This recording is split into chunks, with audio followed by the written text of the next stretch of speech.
Welcome to the January 22nd episode of Right Now. I'm Chris Reddy. I have in studio with me this afternoon, as always, Curtis Ayler, and we have our producer Matt here doing a great job with us every single week. We appreciate you very much, Matt. I also want to say thank you to Wyndham Industries, Building Strong Foundations for Tomorrow, one of our sponsors. We are missing our third musketeer. Oh, man. Yep. Mike DeSauniers, now the host of his own show on Monday afternoons, the same time slot, 3 to 4 o'clock, so make sure that you tune in there if you want to listen to what Mike has to say about local Wyndham issues. Okay, so that's more of a local focus show that Mike's doing on Mondays. Yeah, and he does bring some other content in there. I was a guest for their premiere episode, and Nice. I'll be going back on there to provide some content. I'm sure that you will be joining Mike at some point in the future to God willing. talk about some of these Wyndham issues here. For anybody who's listening, if you do not get to listen to the whole episode and you would like to, you can always go to the podcast, which is available on WILI.com. You can also go to YouTube and search for Right Now, and you can see a video of this episode that we record in studio here. Wait, I'm being recorded? Yeah, didn't I tell you to dress up? I'm supposed to look sharp today for this. I got to stop using my pajamas. Sorry, everybody.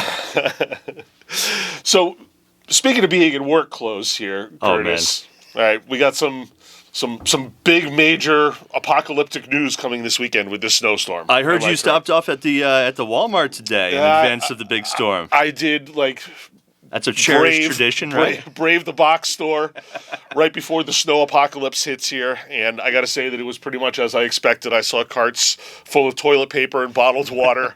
I don't know how much you go to the bathroom during a snowstorm, but it seems like this is something that is emergent and was top of everybody's list. Sometimes it makes people nervous, you know? To be honest, I was there picking out all the great meals that I'm going to have while I am locked in my house in the snowstorm in front of the fire. My big concern was making sure that I had enough fuel for generator, snowblower, and then the quads and snowmobiles. There we go. There we go. This is how I plan on spending Sunday and Monday in the snowstorm. Now, you bring up a great point. You can run to the store and get all the eggs, bread, and toilet paper in the world, but there are productive things you can do. It sounds like you're getting fuel for the generator. Yeah. Oh, yeah. That's smart. Everybody can also...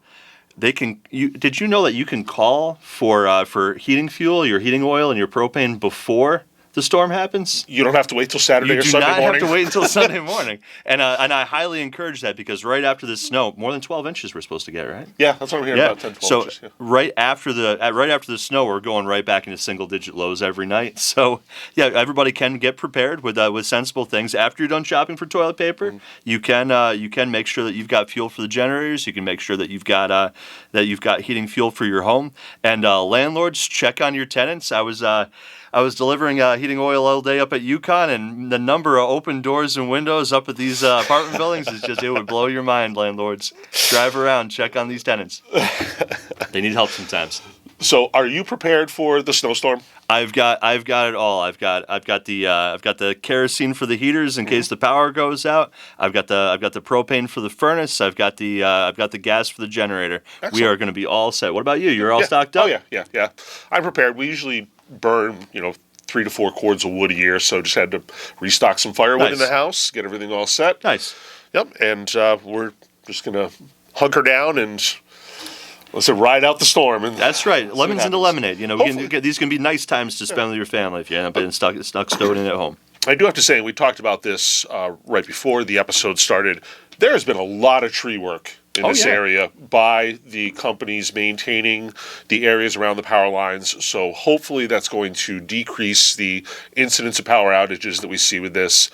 I've been super grateful for the work that they've been doing. It Yeah. sounds like I've really seen them ramp up before every storm too. So awesome job to these tree companies. They're really working hard out there. Thank you. Yeah, and hopefully the brunt of the storm stays south of us, where the really bad, heavy, icy conditions, will be really detrimental to some of those areas. But it sounds like we're going to be at the northern cold end of the storm, which should keep those snowflakes light and fluffy. And I love hearing that. Yep, that's good snowman snow. I'm hoping. Yeah. So to follow up on some news from last week that I provided, not only here on Right Now, but also on Unfiltered with Mike DeSauniers, we talked about Public Act 490, which has to do with the current land use assessment values for farms in Connecticut.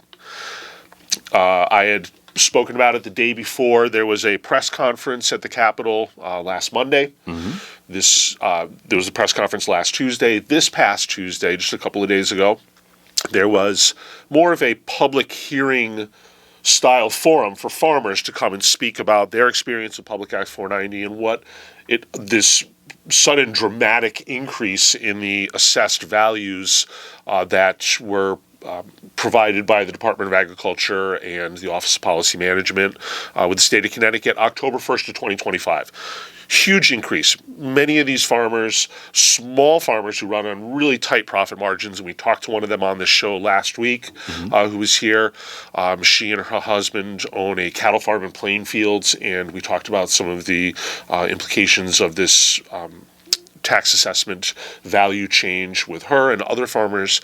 But Tuesday's kind of public hearing really gave many farmers the opportunity to come forward and say, this is something that is going to absolutely crush my farm and prevent me from being able to continue farming in the future.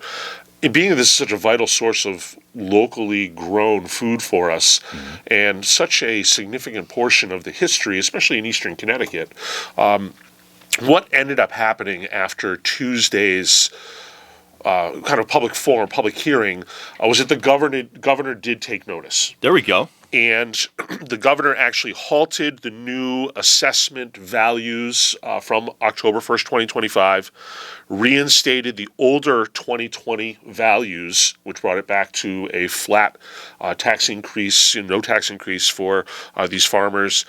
And he also created a working group that's going to be a combination of Department of Agriculture officials, town assessors, tax assessors, and farmers. And they're going to look at not only a better way to set fair values in the future, but also one of the really big bones of contention with this last reassessment was that the survey that they used to assess current land use for valuation and tax purposes was not well responded to. It was sent out, and I believe that the number that they're saying was only about 4% of the farmers in Connecticut actually responded to the postcard that had a QR code asking them to scan the QR code and fill out a survey without really indicating that this was something as important as the valuation for the taxes on your farm.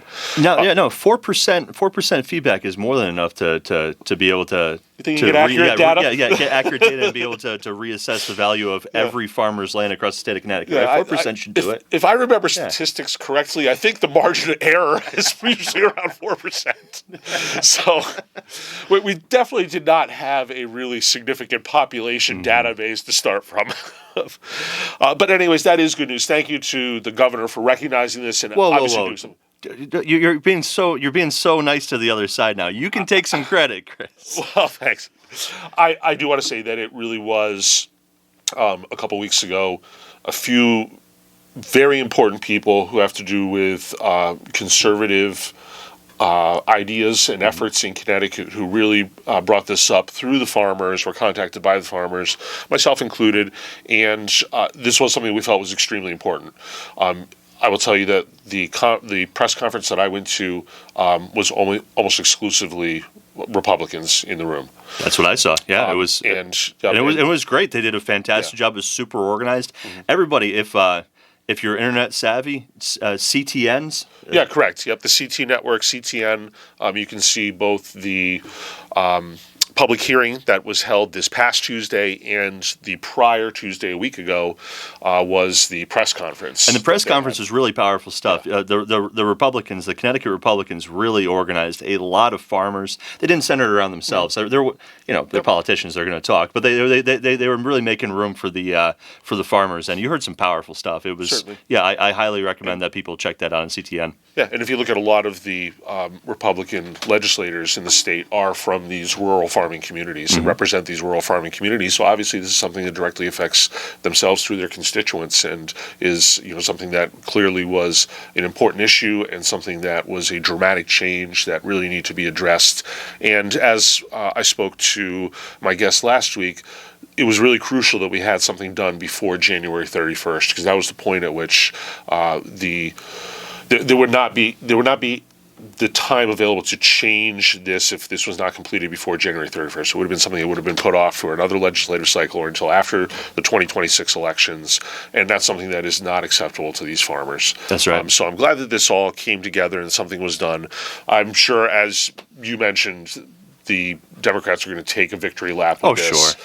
I do want to, say that I appreciate that there has been recognition to this issue, because this absolutely is something that I stand behind as a hobby farmer and a master gardener and somebody who spends a lot of their time gardening and, doing the work similar to these, small farmers whose family farms, multi-generational farms, fall under Public Act 490. This is something that we really need to do to help protect our farmers in eastern Connecticut. So, and it should be a bipartisan issue. It should be completely non-controversial. Yeah. I'm just happy that the Connecticut Republicans really took up this issue, because you don't see that the Connecticut farmers don't have that industry group with that kind of strength. Like they don't have a bar association like the lawyers do. Like they just don't have that kind of clout in Hartford. So Right. seeing people step up and help them get a voice at the state capitol, that was huge. So thank you very much, Chris, and everybody for making that happen. Well, you have to keep in mind that the farmers in general are on their tractors at like 6 a.m. and they're on there until nightfall. So Yeah, it's pretty hard to be lobbying in Hartford when you're actually working.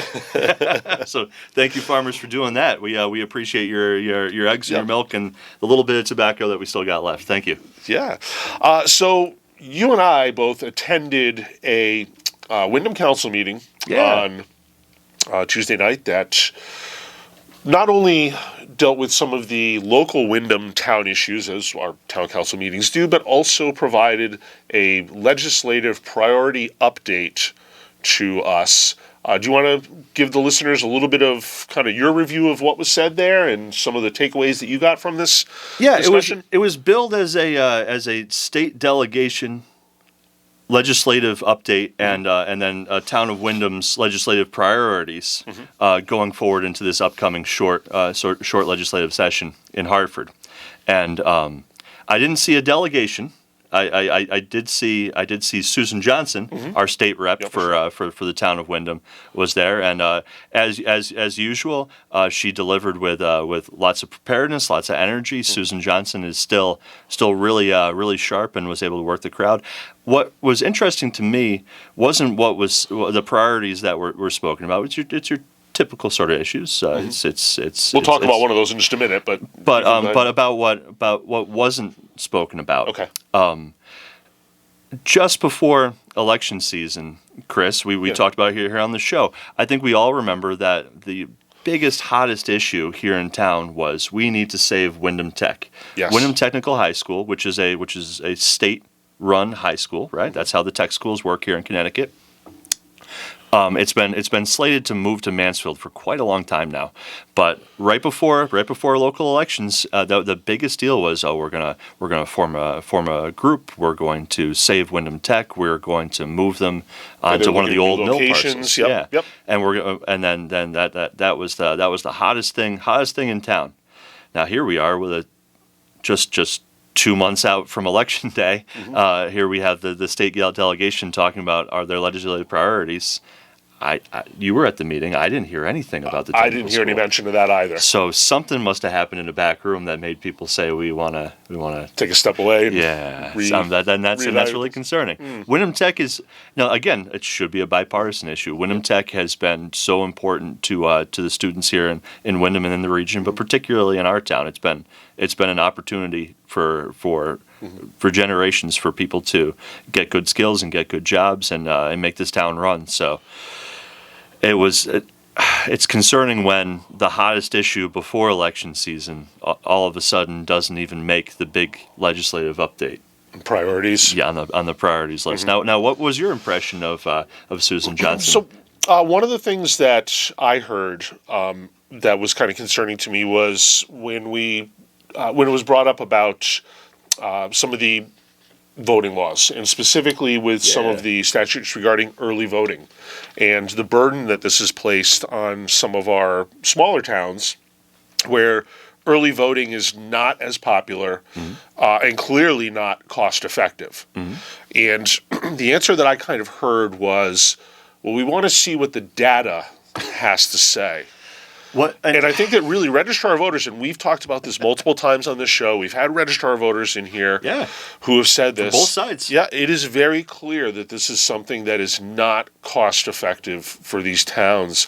When you're looking at more than $100 per vote that it's costing for some of these small rural towns to have 2 weeks of early voting, I don't think we need to wait for years of data and analysis. This is something that needs to be addressed very quickly because it is something that, again, is an unfunded mandate placed onto these towns that is another one-size-fits-all that clearly doesn't fit all. Yes. And it is causing an unnecessary financial burden on these towns where I think that effort can be spent in better ways to secure our elections rather than just simply having this unlimited 2-week availability for early voting. It's something that, when a small town has, over the course of 14 early voting days, 15 people that vote, like, are we really, properly utilizing the time of our registrar of voters and taxpayer money to pay these people to be there and have, everything secure and have all of our machines up and running the entire time? I mean, there's so much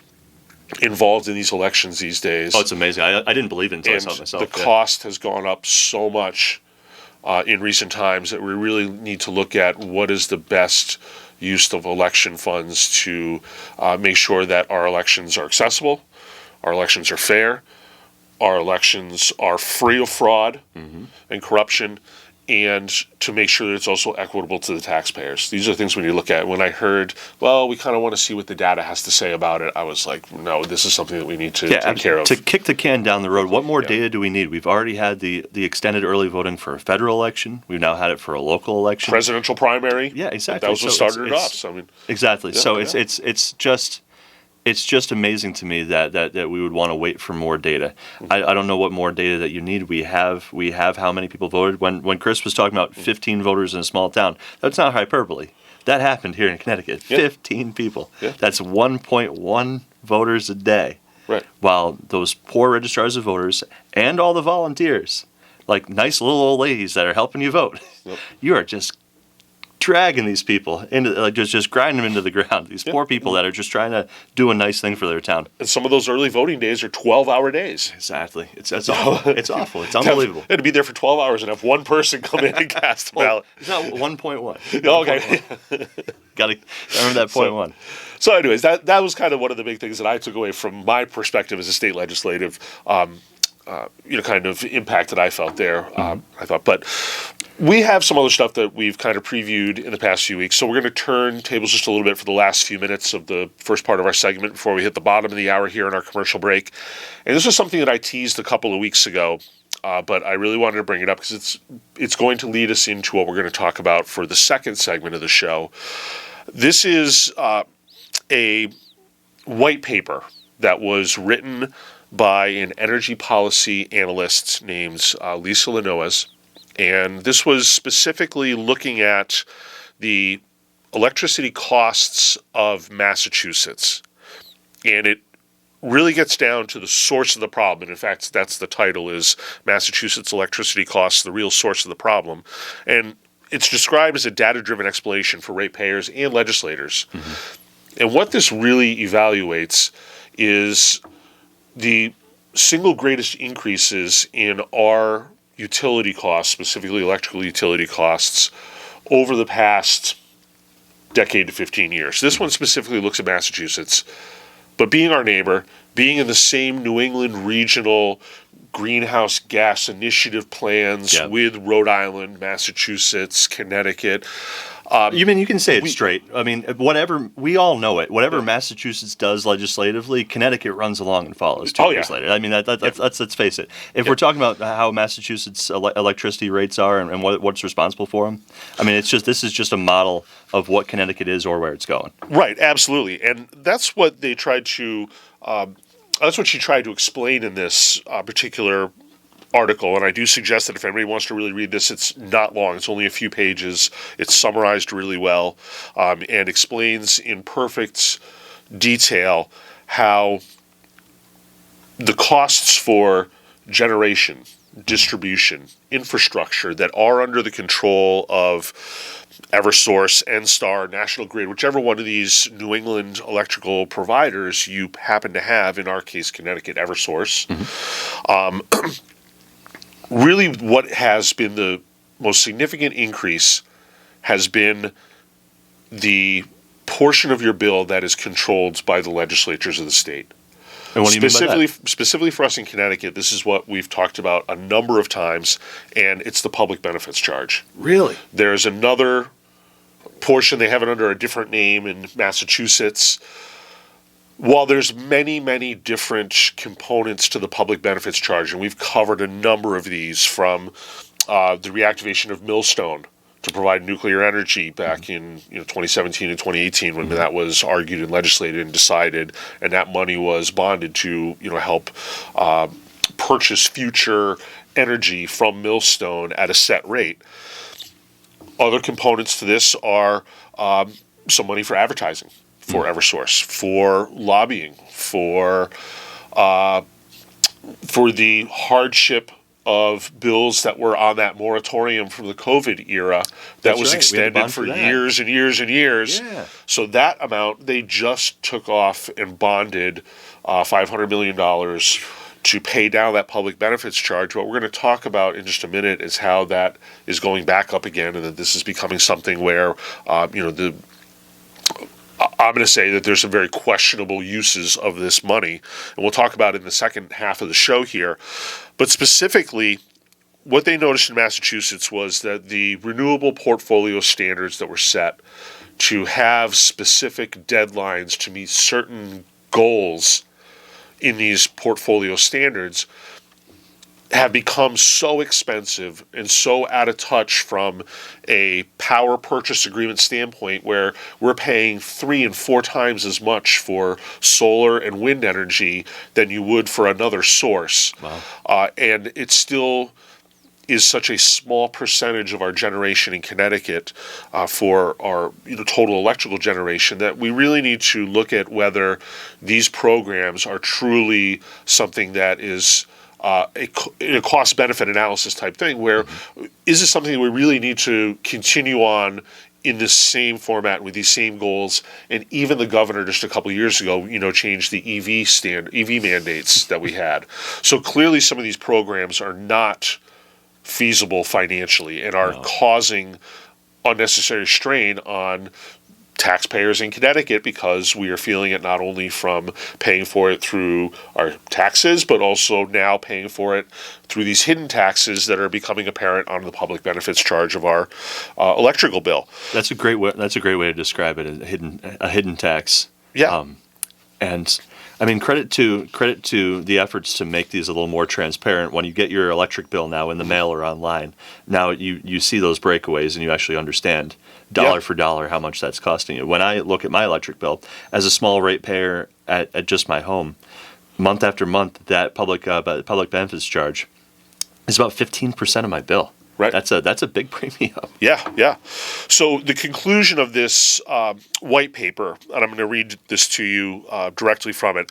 It says, Massachusetts' affordability crisis in electricity is not a failure of utility management, but a consequence of policy layering from years and years of well-intentioned mandates that continue to be added without comprehensive evaluation. And I think that's the key here, is that some of these programs that have been added on year after year after year by legislature are overlapping, and you have money that now is being expended in 2 different areas for really the same thing. We need to look at whether, in a comprehensive way, this money is being spent in a manner that benefits the taxpayer and the ratepayer. So I think that's one of the big things that people can draw from this white paper, is to really encourage our legislature to evaluate how we are expending money through PURA and approved through PURA. We're going to talk about one of these things in just a few minutes after our commercial break, specifically, that I've teased before and is probably going to infuriate some people on here, so please stay tuned to that. But in conclusion, we really need to look at that. Our electricity costs, they can put blame wherever they want. it really comes down to legislative issues. And we're going to continue with this in just a few minutes. We're at the bottom of the hour. We're going to be going to our commercial break. You have been listening to Right Now with Chris Reddy, Curtis Ayler on 95.3 FM, WILI. Welcome back to Right Now. I'm Chris Reddy. I have in studio with me Curtis Ayler. We are the January 22nd episode here of Right Now. I want to thank again Wyndham Industries, Building Strong Foundations for Tomorrow, one of our sponsors. If you want to view this recording, we do record video live in studio, and it will be available on YouTube. You can also listen to the podcast version of any of our previous episodes on WILI.com. Go to the podcasts pull-down menu, and all the way at the bottom is Right Now. You can listen to any of our previous episodes in that podcast format. Before our commercial break, Curtis and I were talking about electrical rates, specifically in Massachusetts with a recent white paper that came out, but also connected to Connecticut. And one of the things that I teased in our first episode of 2026 was a Pura-approved reimbursement to a nonprofit. This particular nonprofit, and I think this is the one that you really enjoyed, the name of this nonprofit, Curtis. I love all these nonprofit names. Yeah, They're great. this one is called the Nonprofit Accountability Group. Wow, that sounds that sounds great. I love nonprofits. I love accountability. What? But you're telling me there's something wrong here? I don't understand. I'm going to let the listening audience decide how they feel, right or wrong. I want to be careful about how I weigh in on that, but there we go. You're always very fair to everybody. Yeah, I like that, Chris. Thank you. But I do have the deep dive information that I promised everyone. Let's hear it. So you're going to be able to really see if you feel that this is appropriate use of, I'm going to say, money that comes from ratepayers through your Eversource bills. This is something that was approved in December of 2025, but there's actually a little bit of a backstory to this. You have to understand that Pura, as the regulatory board between like Eversource and the state legislature, they are encouraged to reach out to the public, or to hear from the public, to hear from ratepayers on issues that are concerning them. They are, and this actually was something that was legislated in 2023. I'm going to talk about this in just one second.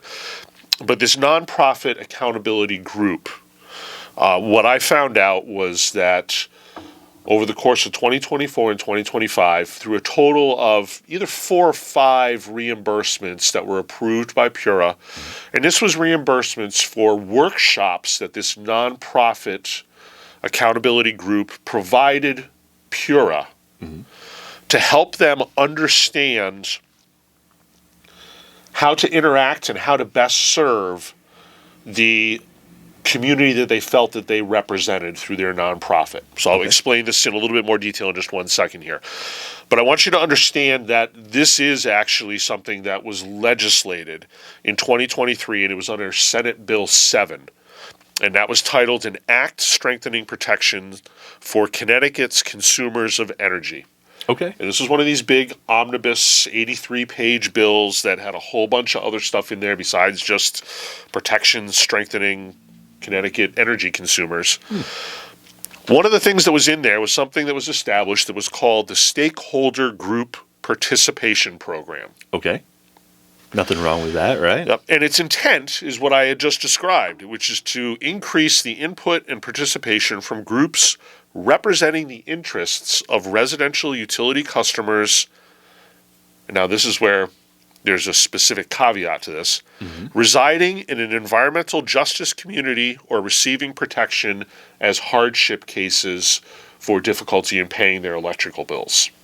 Okay? Okay, how does that work?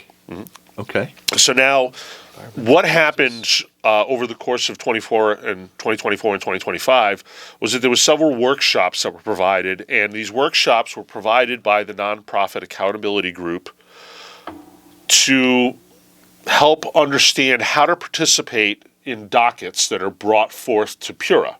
So Pura, as a quasi-judicial board, sees things similar to how courts do. They have dockets that come before them, requests for reimbursements, rate changes, anything like that. Okay.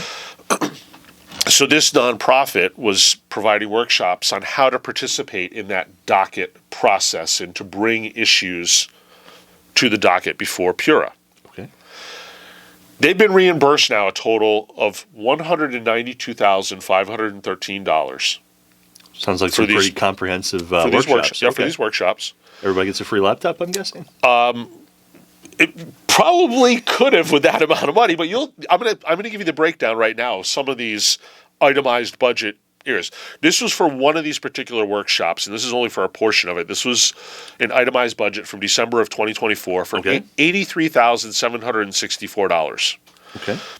$10,000 of it was for the founder of this nonprofit to attend and coordinate. Wow. So she got a nice little stipend there. 10,000. Yep. $2,500 for transportation for the participants. So Okay. I'm not sure if everybody got a limo ride to or Yeah, last time I checked Uber, I can get to Boston for like $100. that's definitely a few coach buses. I know that. There was a stipend for workshop participants, so you got paid to be there. That totaled $10,000. Really? Okay, so paid to be there. Okay. Yep. You got $2,000 paid for childcare in case you had childcare issues that could have prevented you from attending. That's very generous. I like that. $2,000 in translation services. Well, Oh wow. Okay, so different languages. Yep, Or, okay. yep. Catering, $3,000. Okay. Okay. I guess like a lot of people must have attended if it was $3,000 worth of food. Must be a real lot of people. Yeah, or this was some banging food. Oh yeah, that's true too. Yeah. And they got the chef right there grilling the steaks for you. Yeah. It might have been Guy Fieri that was cooking for him. That would be something. $1,000 bonus stipend for perfect attendance. Wow. I know. Like, this is sounded like I want to attend. Like, where do I sign? Now, here's where some of the big ticket items start coming in. Mm-hmm. There's a former Hartford City Councilwoman who coordinated and presented a topic. Ooh, off camera, I want to ask who that is. I got a theory. Okay. $22,600 All right. for the workshop. Okay. Yep. 22,600. There was a climate professor who came and spoke for one of the topics. Okay. $16,000. Wow. Right? There's a company that assists in developing these workshops. So this person who got $10,000 to coordinate actually then paid somebody else to assist in developing these workshops. Mm-hmm. That company, it's called Writing Wrongs, but it's spelled writing like WRITING. Well, that's fun. Writing Wrongs LLC. They were paid $23,500 as part of this workshop. So just okay. So altogether, here's what- $33,500 just for planning and coordinating. Yeah. Oh, even more than that because you forgot the nonprofit. How could I forget? Executive director. She got paid 10G right off the bat. 10 Wow. large. Okay. Now here's where it gets even better. Mm-hmm. These nonprofit organizations, if they are facing significant financial challenges, they can request this money in advance before Wow. they even provide the workshop. That is. And that did happen in a couple of cases with this particular NGO. Wow. Now, if you remember, this company, Writing Wrongs LLC, who helped organize this, apparently helps to not only find the funding for things like this, but he also provided a comment about this particular nonprofit organization. And he called the Nonprofit Accountability Group, now remember this is for this workshop, for almost $200,000 that's now appearing in the public benefits charge of our electric bill. Mm-hmm. He described this nonprofit as a boutique-sized grassroots nonprofit organization representing the interests of approximately 10 to 15 residential utility customers in Hartford. 10 to 15. 10 to 15 people. So 10 to 15 people. Provided a workshop to Pura and got reimbursed $200,000. that we now pay for. $200,000. Yeah. So Now, I am going to tell you that the Office of Consumer Counsel, one other thing that I want to be very careful about with this is that the Nonprofit Accountability Group, what type of IRS filing status does a nonprofit group need to be classified as? Remember the 501c3. Yeah, that sounds pretty. Guess what? This is not a 501c3. This is actually an LLC. Ooh. Okay. So the plot thickens here. So the nonprofit accountability group is not a nonprofit? Yeah, they're actually an LLC. I love these names, man. You can't make this stuff up. No, it's So now I will say, I could not have $200,000. I will say, I don't know whether I want to start this or a Somali daycare. So I will say that the Office of Consumer Counsel did have some reservations and told Pura, let's take a quick look at this, but Pura still approved much of the money that was requested. But here's a couple of things that... After taking a look at it, they still approved. Yeah, they still approved this. Here's the things that were not included in the reimbursement. First was $9,000 that was said to be an itemized expense for drafting testimony to be presented to Pura at a docket. The only problem is that docket specifically indicated that there was no opportunity for written comments. $9,000. $9,000 to write testimony for a docket hearing where you're not allowed to submit anything in writing. Okay.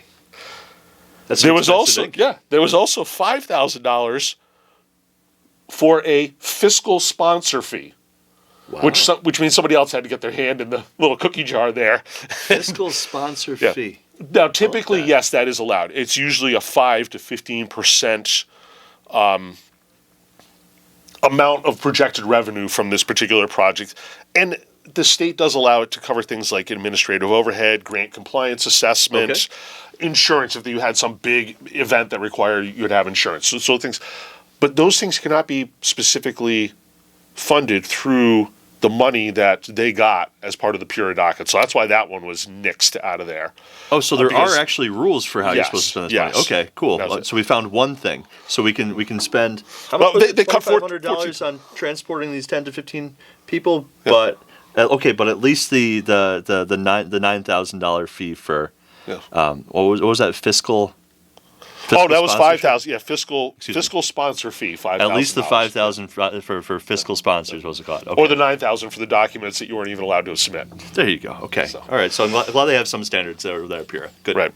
So these are the things that I want people to be aware of from a legislative standpoint, that we need to, first of all, recognize that some of these nonprofits that are out there are not being properly vetted. We are not seeing that they are even capable of producing the results that they claim as their initiatives and things that they are trying to correct.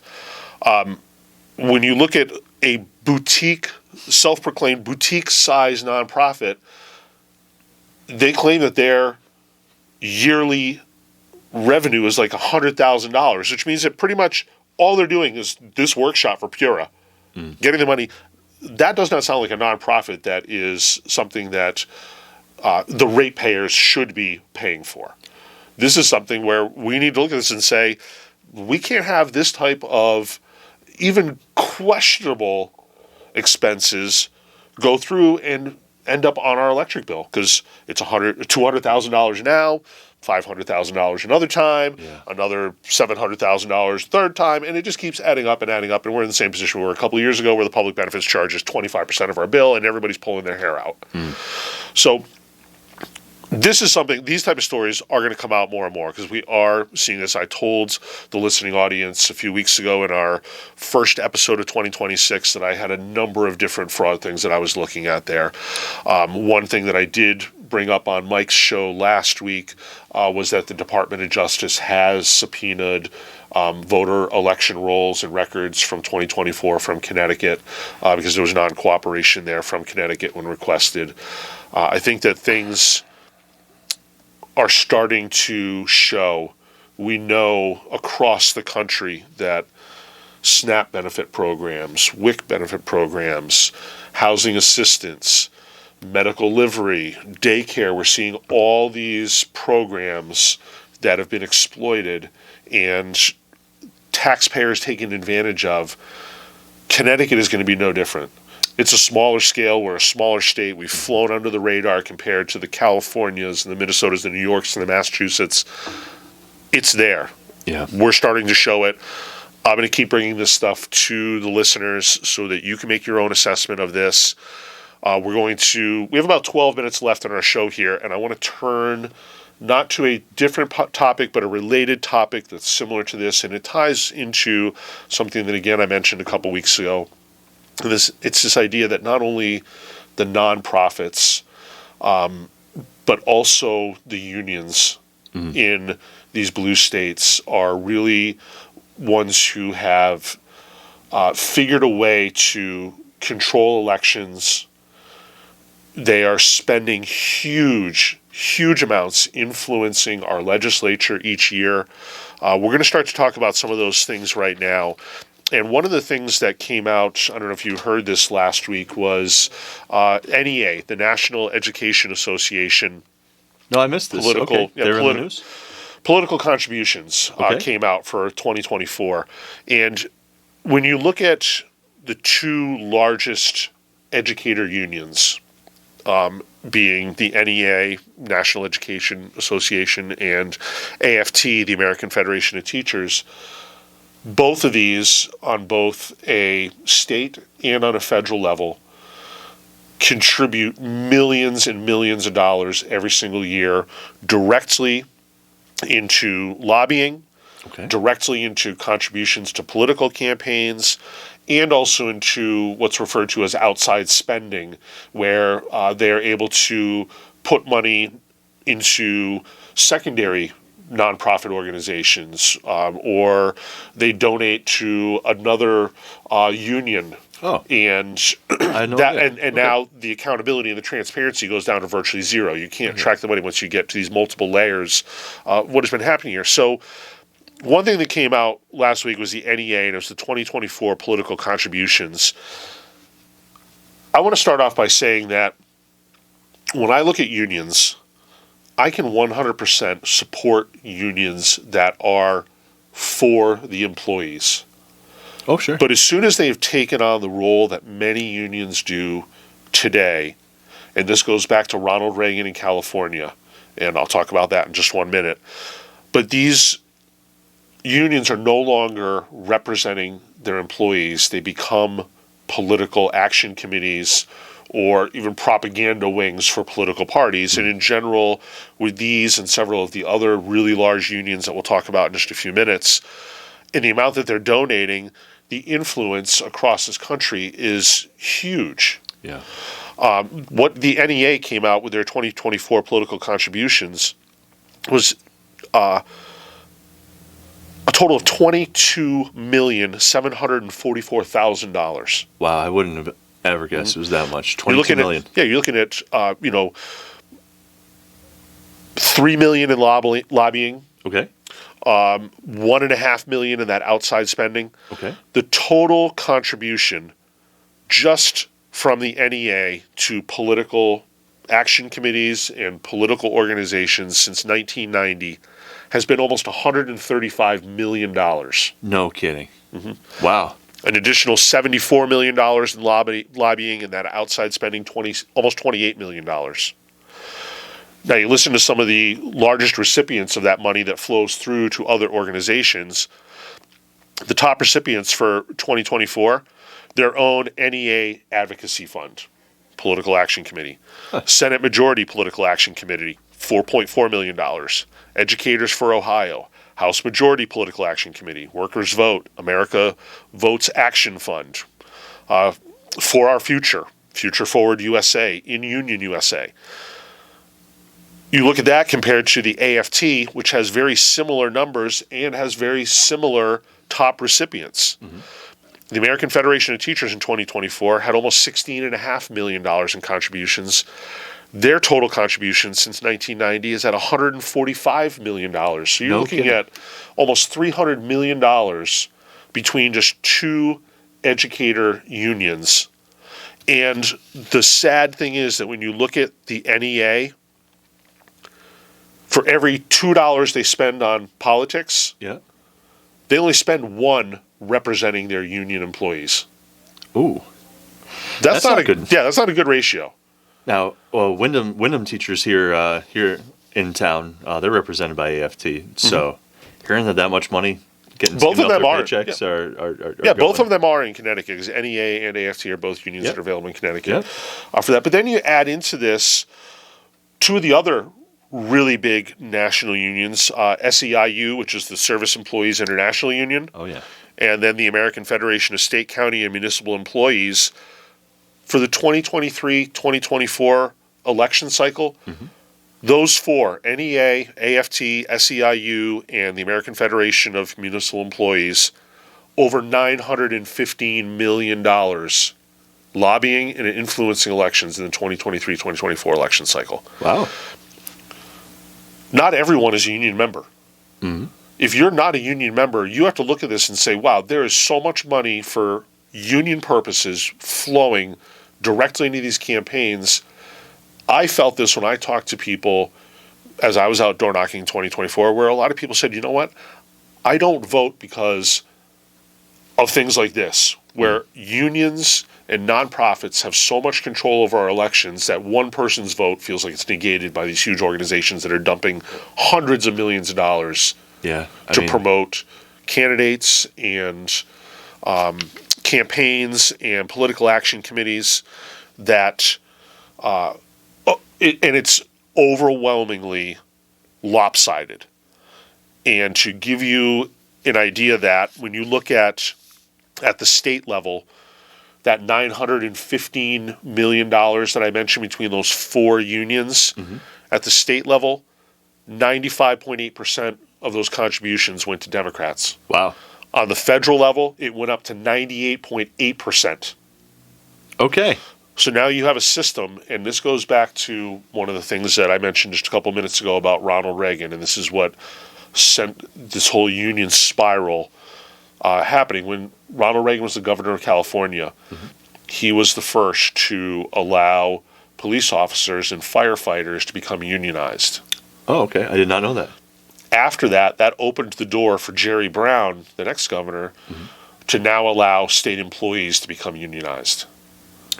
Once that happens, you now have a cycle where state employees, unions, pay for lobbyists to lobby legislators who are then negotiating against the unions that are now lobbying and supporting them. And the money just cycles and continues around. And we have stagnation in our bureaucracy where nothing gets done.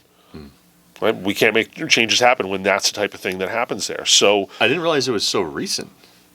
yeah, Like that was that's when that was a lot what of our really life set it comes. all down. Yeah, that was one of the things that I really disliked about Ronald Reagan. The other thing was making it so that if you wanted to sue a pharmaceutical company for instance, vaccine injury, you had to sue the federal government.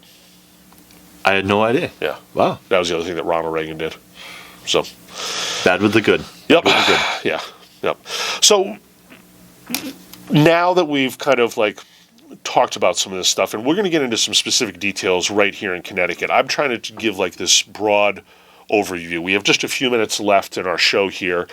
Do you want to comment a little bit on what you're starting to hear about how things are going with our current nonprofit and union industrial complex that drives our political system? It just seems overwhelming. Like the numbers that you're talking about, I would have had no idea. Like you think about these all these employees, and I'm sure we all know. I'm sure we all know a teacher. I'm sure we all know a town employee. I would have to assume that a lot of us have one in our households. And when you think about all the money that comes out of their paycheck, I mean, when you see how much is getting skimmed off of union dues, you assume that it's going towards fighting for their package, fighting for their union contracts locally. Hearing about how much is going to state or federal PACs is amazing. Yeah, and there's sites you can go online that's like Open Society that will list for you not only who contributes to these nonprofits and unions, but also who they contribute to and who are recipients of their funds. So you can see some of that pass through. But like I said, once it happens as more than one pass through, it gets very difficult to track that money and have really true transparency for a lot of this to see where the money's going. Because, once it makes two passes, can there be money that's kicked back to somebody? Mm-hmm. Certainly. You know what we need? We need a nonprofit accountability group. Oh, that would be great, wouldn't it? To look after all this lack of accountability. They should come up with something like that. Do you think there's one out there that we can trust? Well, it's earlier you said we'll let the listeners decide, right? Yeah. All right, so we are just a couple minutes from the end of the show here. I want to say we were joking earlier about the winter storm coming up this weekend. I do want to remind people, please do be careful out there. It does look like it's going to be ugly weather. We were joking about it, but please do be prepared. Please make sure that you're checking on your friends and your neighbors, especially if they're elderly. Really important. People fall all the time outside, clearing snow around their car, their sidewalk. Pay attention to what's going on. Please, everybody, be safe. We're going to be back next week on Right Now. We will continue talking about this nonprofit and union industrial complex we started talking about today. I'm going to have some more deep dives into some of this, specifically local information on some of the nonprofits here in Connecticut. We remember that earlier in the year there were some nonprofits that were being investigated by the Department of Justice for simply being earmarked to receive funds from the legislature without really any vetting, any transparency, any type of process to properly evaluate how this taxpayer money is being used. So I want to continue talking about that. We're also going to talk about affordability in the state of Connecticut in the next couple of episodes. So please stay tuned to Right Now, Thursdays from 3 to 4 p.m. on 95.3 FM, WILI.